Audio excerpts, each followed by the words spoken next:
প্রিয় শিক্ষার্থী, এমএমএম এডুকেশন ক্লাসের পক্ষ থেকে তোমাদের স্বাগতম। তো আজ আমি তোমাদের সামনে আবারও হাজির হয়েছি। আমরা প্রথম অধ্যায়ের পূর্বের ভিডিওতে আমি দেখিয়েছি কিভাবে গুণাঙ্ক তুমি সহজেই করতে পারো। এই পর্যায়ে আমি দেখাবো যে কিভাবে তুমি সহজ পদ্ধতিতে গুণগুলো একদম ইজিলি খুব সহজে তুমি করে নিতে পারো। তো চলো দেখে নেওয়া যাক যে কিভাবে আমরা সহজ পদ্ধতিতে গুণটি আয়ত্ত করতে পারি। তো তুমি নিশ্চয়ই স্ক্রিনে দেখতেই পাচ্ছ আমি একটি গুণাঙ্ক এখানে তুলে রেখেছি। তো যেটি হলো 9999 গুণন 45। তো তোমাকে একটি বেসিক নলেজ দিব আমি, যে সাধারণ একটি জ্ঞান তোমাকে বলবো যে কিভাবে দুইটি অঙ্ক করলেই তুমি এখানে সমস্ত অঙ্কের সমাধান তুমি নিজে নিজে করে নিতে পারবে।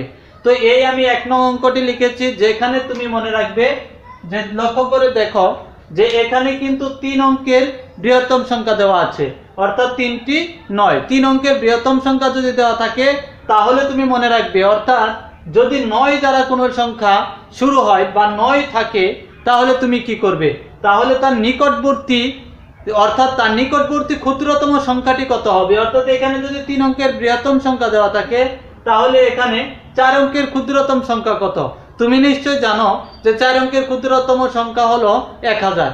তো তার মানে আমরা এখানে 3টি 9 এর সাথে 1 যোগ করলে কিন্তু 1000 হয়ে যাবে। অর্থাৎ 999 এর সাথে যদি 1 যোগ করো তাহলেই কিন্তু 1000 হয়ে যায়। এখানে ডাকটি তুলে নিচ্ছি 999 গুণন 45। তো এখানে লক্ষণীয় বিষয় যে আমি আগেই বলেছি যে যদি তুমি এখানে নিকটবর্তী ক্ষুদ্রতম সংখ্যা অর্থাৎ 4 অঙ্কের ক্ষুদ্রতম সংখ্যা আমরা পাই তাহলে হবে এরকম যে 1000 বিয়োগ 1। তো লক্ষ্য করলে দেখবে যে 1000 থেকে যদি 1 বিয়োগ হয় তাহলে কিন্তু 999 হবে। তো গুণন দিয়ে দিবে 45 45। তো এখন তোমাকে কি করতে হবে সেটি হলো এই 1000 এর সাথে 45 আলাদা গুণ করতে হবে। অর্থাৎ আমরা যদি 1000 গুণন 45 আবার বিয়োগ চিহ্ন দিয়ে 1 এর সাথে আবার 45 গুণ করে দিবে, তো 1 গুণন 45। তো আমরা যদি 1000 এর সাথে 45 গুণ করি তাহলে পাই যে 45 এর সাথে আরো 3টি শূন্য বিয়োগ হয়ে যাবে 1 গুণন 45, তাহলে 45 বিয়োগ হয়ে যাবে। তো 45 যদি বিয়োগ করে দেয়, এখন লক্ষ্য করো যে 45,000 থেকে যদি তুমি 45 বিয়োগ করো তাহলে কত থাকে। তো বিয়োগ হলো 10 থেকে 5 গেলে 5 হাতের 1, 10 থেকে 5 গেলে 5 হাতের 1, 10 থেকে 1 গেলে 9 হাতের 1, যদি 5 থেকে 1 যায় তাহলে 4, এখানে 4। অর্থাৎ তুমি লক্ষ্য করলে দেখবে যে 44,955। এই অঙ্কটি সহজ পদ্ধতিতে গুণ করলে তুমি পাবে 44,955। তো চলো সর্বশেষ অঙ্কের সমাধান দেখে নিই। এই দুইটি ফর্মুলার মাধ্যমে তুমি কিন্তু সবগুলো অঙ্কের অর্থাৎ সহজ পদ্ধতিতে গুণ করে নিতে পারবে। তো চলো সেই অঙ্কটি আমরা দেখে নিই। তো আমি সেই 2 নম্বর অঙ্কটি অর্থাৎ বোর্ড বই থেকে 8 নং অঙ্কের সমাধান দেখাবো, যেটি হলো 1010 গুণন 560। তো এই অঙ্কটি সমাধান করার জন্য কিন্তু এখানে লক্ষ্য করো যে পূর্বের অঙ্কের যেতে এই অঙ্কের ভিন্নতা রয়েছে। এটি ক্ষুদ্রতম সংখ্যা দ্বারা গঠিত আর এটি বৃহত্তম সংখ্যা দ্বারা গঠিত।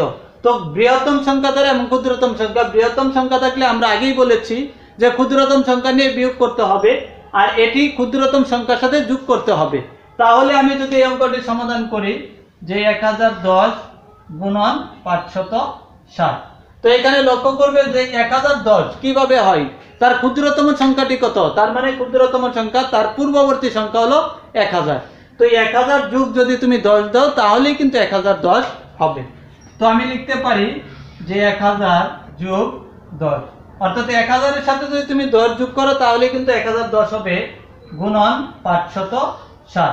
ঠিক আগের মতোই কিন্তু 1000 এর সাথে এই 560 গুণ করতে হবে, আবার এই 10 এর সাথে আবার 560 গুণ করতে হবে।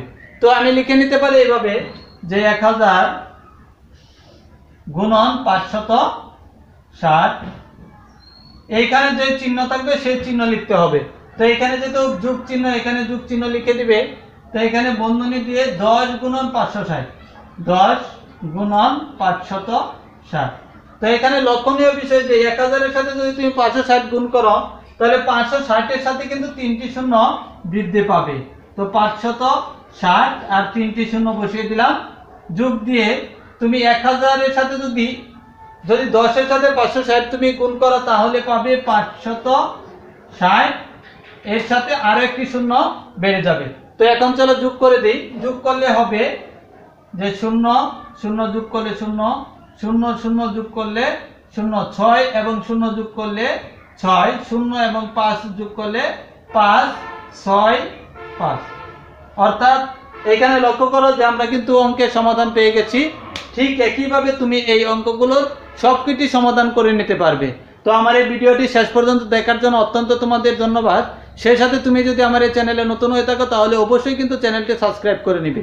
তো পাশাপাশি সকলে সুস্বাস্থ্য কামনা করে এখানে শেষ করছি। খুদা হাফেজ।